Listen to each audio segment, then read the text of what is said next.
दुनिया भर में ज्यादातर इन्वेस्टर्स एसेट मिक्स के लिए 60-40 का इस्तेमाल करते हैं, जिसका मतलब है पोर्टफोलियो का 60% इक्विटीज में और 40% बॉन्ड्स में एलोकेशन। और इस 60-40 के मिक्स में इक्विटीज को हम फिर लार्ज, मिड और स्मॉल कैप फंड्स में स्प्लिट करते हैं। अब पिछला एक साल इक्विटीज के लिए बहुत अच्छा रहा है। स्टॉक मार्केट्स में आई इस तेजी से लोगों को फायदा हुआ है, लेकिन इसने काफी लोगों के टारगेटेड एसेट एलोकेशन को बिगाड़ दिया है। जैसे कि 60-40 अब 69-31 हो गया है। इसलिए उन सभी लोगों के लिए फिर से टारगेटेड एसेट एलोकेशन पर लौटना जरूरी है।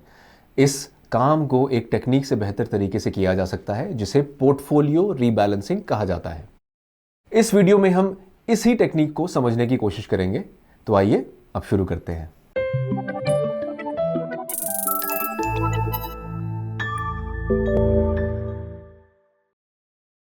रीबैलेंसिंग एक प्रोसेस है जिसमें हम अपने पोर्टफोलियो के कुछ पार्ट्स बेचते हैं और कुछ खरीदते हैं।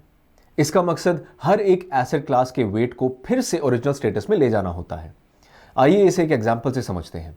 मान लीजिए आप 10 लाख रुपए के पोर्टफोलियो के साथ साल की शुरुआत करते हैं, जो 6 लाख इक्विटी और 4 लाख डेट के साथ परफेक्टली बैलेंस्ड है। अब इक्विटीज का परफॉर्मेंस पूरे साल बहुत अच्छा रहता है और साल के अंत में आप पाते हैं कि पोर्टफोलियो का इक्विटीज पार्ट 6 लाख से बढ़कर 7.5 लाख हो जाता है, जबकि आपके पोर्टफोलियो का डेट पार्ट 4 लाख से बढ़कर 4.5 लाख हो जाता है। इस तरह कुल मिलाकर आपका पोर्टफोलियो 10 लाख से बढ़कर 12 लाख हो जाता है। और एसेट एलोकेशन की पर्सपेक्टिव से आपके पोर्टफोलियो में इक्विटीज पोर्शन अब 62.5% है, जबकि डेट 37.5% है। इसका मतलब है इक्विटीज पोर्शन 2.5% ज्यादा है, जबकि डेट पोर्शन 2.5% कम है। और यही रीबैलेंसिंग की जरूरत पड़ती है, क्योंकि फिर से 60-40 का एसेट मिक्स अचीव करने के लिए आपको इक्विटी पोर्शन का 2.5% सेल करना होगा और 2.5% डेट बाय करना होगा। अब एक सवाल जो आपके माइंड में आ सकता है कि आखिर इस रीबैलेंसिंग की जरूरत क्यों है? यह पूरी तरह से एक वैलिड क्वेश्चन है और इसे समझने के लिए सबसे अच्छा तरीका है कुछ एक्चुअल डेटा को एग्जामिन करना। हमने यहां निफ्टी के पिछले 15 सालों का डेटा लिया है और 2 सिनेरियोज में उसे यूज किया है। पहले सिनेरियो में हम पोर्टफोलियो को रीबैलेंस नहीं करते हैं और दूसरे सिनेरियो में हम पोर्टफोलियो को रीबैलेंस करते हैं। इस स्टडी के लिए हमने निफ्टी 50 इंडेक्स की साल की क्लोजिंग वैल्यू ली है, जो इक्विटी को रिप्रेजेंट करती है, और Nifty 10 year benchmark G-Sec index values bonds को रिप्रेजेंट करती हैं। हम अपनी वेल्थ जर्नी 31 दिसंबर 2005 को शुरू करते हैं, जब निफ्टी 50 की वैल्यू 3001 पॉइंट्स है और G-Sec 772 पॉइंट्स है। इस स्टेज पर हम 100 रुपए इन्वेस्ट करते हैं, जिसे 60-40 रेशियो में स्प्लिट किया जाता है, जिसमें 60 रुपए निफ्टी 50 में जाते हैं और बाकी 40 रुपए बॉन्ड्स में। हमारी वेल्थ जर्नी में इनिशियल ईयर्स यानी 2006 और 2007 इक्विटीज के लिए शानदार रहे हैं, जो इन सालों में 32% और 55% बढ़े हैं, जबकि डेट 5% और 7% बढ़े हैं। रिजल्ट यह है कि इक्विटीज में हमारा इन्वेस्टमेंट 2 साल में बढ़कर डबल से ज्यादा हो गया है, जिसके चलते हमारा ओरिजिनल एसेट एलोकेशन भी पूरी तरह से गड़बड़ हो गया है, क्योंकि नया एलोकेशन बढ़कर इक्विटीज में 73% और डेट में 27% हो गया है।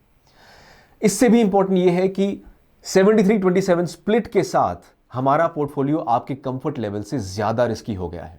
अब जब हम इस टेबल को 2020 तक एक्सटेंड करते हैं, तो हम देखते हैं कि एक्सेप्ट फॉर 2008 जब इक्विटीज में बड़ी गिरावट आई थी, बाकी सालों में हमारे सिमुलेशन के पोर्टफोलियो का इक्विटीज प्रपोर्शन हमेशा टारगेटेड 60% एलोकेशन से ज्यादा ही रहा है। और इसकी रीजन यह है कि लॉन्ग पीरियड में इक्विटीज का परफॉर्मेंस बॉन्ड्स के कंपैरिजन में ज्यादा रहता है और पोर्टफोलियो को रीबैलेंस नहीं करने से इस बात की पूरी पॉसिबिलिटी है कि आपका पोर्टफोलियो इक्विटीज की तरफ ज्यादा और ज्यादा झुकता जाएगा। ऑलराइट, अगर यह पार्ट क्लियर है तो अब हम दूसरे सिनेरियो की तरफ बढ़ते हैं, जहां हम सेम डेटा को यूज करेंगे, लेकिन इस टाइम हम एसेट एलोकेशन को हर साल रीबैलेंस करेंगे। हम बिल्कुल शुरुआत से शुरू करते हैं 2006 और हम यहां देखते हैं कि पहले साल इन्वेस्टमेंट पोर्टफोलियो बढ़कर 121 रुपए हो जाता है। इससे इक्विटी डेट रेशियो 60-40 से 65-35 हो जाता है। अब रीबैलेंसिंग के प्रिंसिपल के अनुसार हमें इस रेशियो को फिर से 60-40 पर लाना होगा। इसे हम 2 सिंपल स्टेप्स में कर सकते हैं।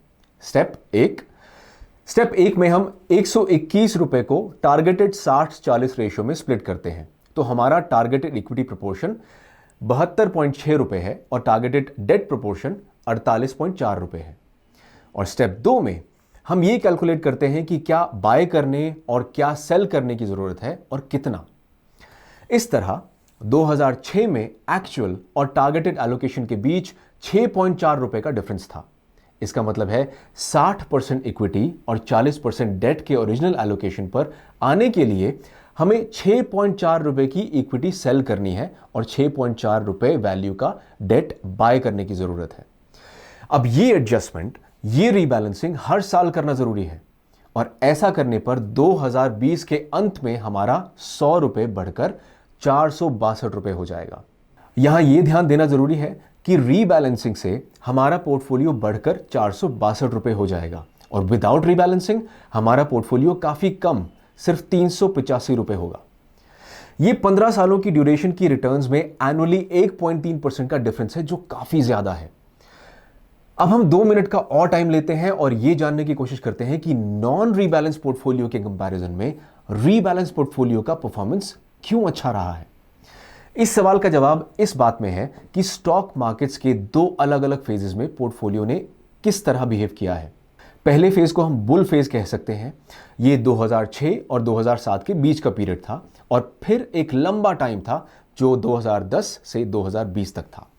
इन सालों के दौरान स्टॉक मार्केट या तो फ्लैट था या वो ज्यादातर चढ़ रहा था और उम्मीद के मुताबिक ये वो टाइम था जब नॉन रीबैलेंस पोर्टफोलियो ने रीबैलेंस की तुलना में बेटर परफॉर्म किया था। हालांकि परफॉर्मेंस में ज्यादा डिफरेंस नहीं था, लेकिन जिस पार्ट पर एक्चुअली हम जोर देना चाहते हैं वो इन दोनों फेजेस के बीच का है, यानी 2008 से 2009 का पीरियड।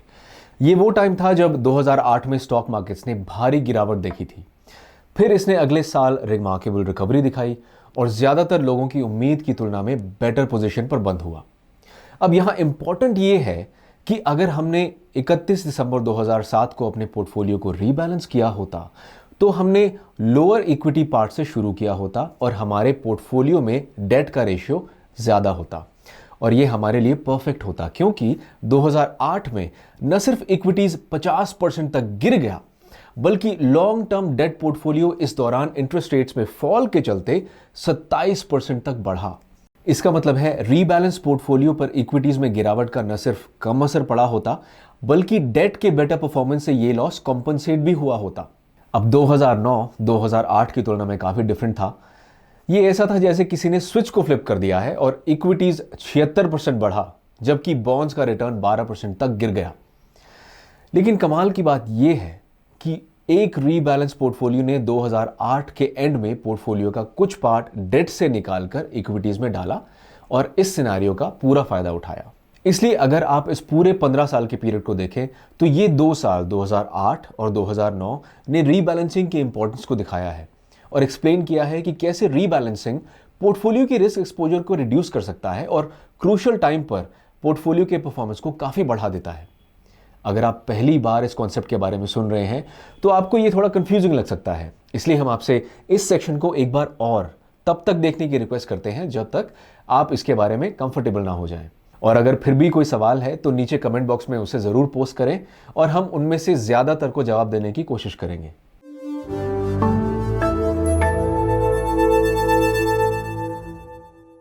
रीबैलेंसिंग के लिए 3 ट्रिगर्स हैं जिनका इस्तेमाल इन्वेस्टर्स कर सकते हैं।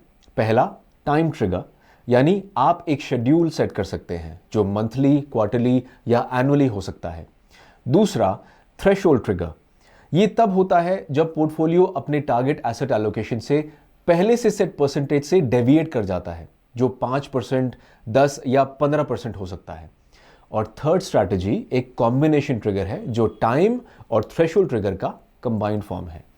हमारे ओपिनियन में ये थर्ड स्ट्रैटेजी यानी टाइम और थ्रेशोल्ड का कॉम्बिनेशन रीबैलेंसिंग में बहुत अच्छा काम करता है और ये बहुत आसानी से काम करता है। आप सेट टाइम शेड्यूल पर अपने पोर्टफोलियो को रिव्यू कर सकते हैं, लेकिन अगर एसेट एलोकेशन टॉलरेंस टारगेट से डेविएट करता है तो आपके पास अनशेड्यूल्ड रीबैलेंसिंग की फ्लेक्सिबिलिटी भी होती है।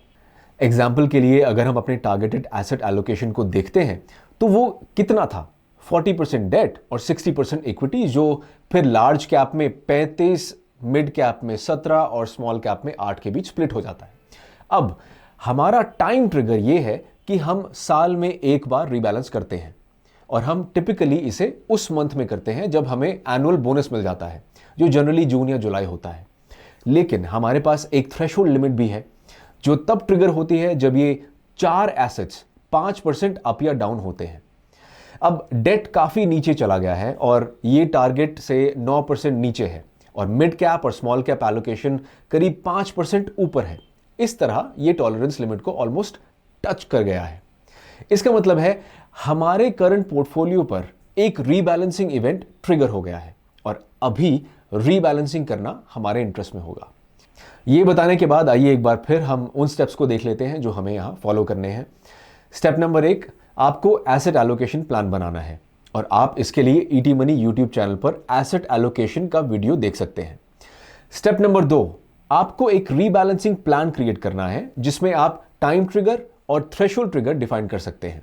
और फाइनली स्टेप नंबर 3 में हम पोर्टफोलियो की एक्चुअल ट्रैकिंग करते हैं और रीबैलेंसिंग एक्सरसाइज को एग्जीक्यूट करते हैं। एग्जीक्यूशन में ऐसे 2 एरियाज हैं जिन पर ध्यान देने की जरूरत है। पहला, आपको यह जानने की जरूरत होगी कि किन फंड्स को रिटेन करना है और किन्हें आप रिडीम करना चाहेंगे। और अगर ये पार्ट थोड़ा कंफ्यूजिंग है तो आप ईटी मनी यूट्यूब चैनल पर फंड्स रिपोर्ट कार्ड वीडियो को देख सकते हैं जो सही फंड सिलेक्ट करना बहुत आसान बना देता है। और दूसरा एरिया जिसे माइंड में रखने की जरूरत है वो रीबैलेंसिंग के चलते आने वाले कॉस्ट हैं। यहां कॉस्ट से हमारा मतलब है कैपिटल गेन्स जैसे टैक्स इंप्लीकेशंस है और इसमें ब्रोकरेज, एग्जिट लोड वगैरह भी आते हैं। इस तरह ये रीबैलेंसिंग के स्टेप्स और कंसिडरेशंस हैं और आपको ये थोड़ा कॉम्प्लेक्स लग सकता है लेकिन 1-2 बार ट्राई कर लेने के बाद ये करना बहुत आसान हो जाता है। अब हमने पहले ये बताया था कि आप एनुअल बोनस मिलने के बाद अपना रीबैलेंसिंग एक्सरसाइज कंडक्ट कर सकते हैं। इसका रीजन ये है कि इससे रीबैलेंसिंग प्रोसेस में काफी फ्लेक्सिबिलिटी मिल जाती है। दूसरे शब्दों में, कुछ स्टॉक्स या डेट सेल करने और उस पर टैक्स चुकाने की जगह एनुअल बोनस को यूज करने से जो एसेट कम है उसे बाय करने का ऑप्शन मिल जाता है। ये ऑप्शन होना अच्छा है और यही रीजन है कि बोनस के बाद का पीरियड रीबैलेंसिंग के लिए प्रेफर करना चाहिए, लेकिन इसका मतलब ये नहीं कि आपके लिए यही तरीका यूज करना जरूरी है। इसलिए रीबैलेंसिंग एक्टिविटी के लिए आप ऐसी किसी डेट को चुन सकते हैं जिसे याद रखना आसान हो, जैसे फर्स्ट वीक ऑफ जनवरी या आपका बर्थडे या ऐसी कोई डेट जो आपको पसंद हो।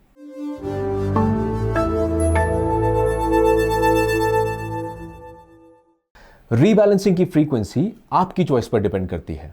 आप इसे एनुअली, क्वार्टरली या मंथली भी कर सकते हैं, लेकिन याद रखें आप जितनी ज़्यादा रीबैलेंसिंग करेंगे आपके रीबैलेंसिंग एक्सपेंसेस जैसे ट्रेडिंग कॉस्ट्स, कैपिटल गेन्स और एग्जिट लॉस उतने ही ज़्यादा होंगे। यहाँ हमारा सजेशन ये है कि इन्वेस्टर्स को साल में एक बार अपने पोर्टफोलियो को रीबैलेंस करना चाहिए। कन्वीनियंस के अलावा एनुअल रीबैलेंसिंग आपको टैक्स स्ट्रक्चर स्मार्टली यूज करने की सुविधा देता है, जिसे 2 तरह से किया जा सकता है। पहला, आप वीक सिक्योरिटीज को पोर्टफोलियो से बाहर करने के लिए टैक्स लॉस हार्वेस्टिंग का इस्तेमाल कर सकते हैं और दूसरा, आप कुछ इक्विटीज की सेल को 1 साल से ज्यादा डिले कर सकते हैं, जिससे आपका कैपिटल गेन 15% से घटकर 10% पर आ जाएगा। टाइम के अलावा आपको टॉलरेंस लिमिट को लेकर भी केयरफुल होना पड़ेगा, जो प्रेफरेबली 5 से 10% की रेंज में हो सकती है। एक बार फिर, टॉलरेंस लिमिट जितनी कम होगी रीबैलेंसिंग का नंबर उतना ही ज्यादा होगा, जिससे फिर से कॉस्ट बढ़ जाएगी। जनरली एक इन्वेस्टर को हर साल 1 या 2 रीबैलेंसिंग करनी चाहिए, जो काफी है। और आपके पोर्टफोलियो का रिटर्न और रिस्क बैलेंस्ड और आपके रिस्क एपेटाइट के अनुसार रहे, ये इंश्योर करने के लिए ये एक आइडियल फ्रीक्वेंसी होगी।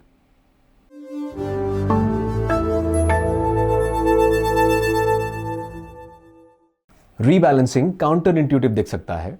आफ्टर ऑल, इसमें इन्वेस्टर्स को ऐसे एसेट्स का कुछ पार्ट सेल करना पड़ता है जिसने पिछले साल में अच्छा परफॉर्म किया है और ऐसे एसेट से रिप्लेस करना पड़ता है जिसका रीसेंट रिकॉर्ड बहुत पुअर रहा है।